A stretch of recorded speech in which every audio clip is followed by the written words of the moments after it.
vanavond belangrijke verhalen uit het verleden die ook vandaag nog steeds heel belangrijk zijn.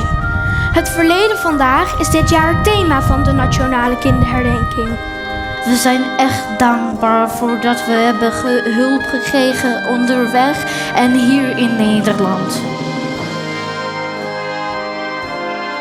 Je kunt iedere dag kiezen om iets te doen voor de ander.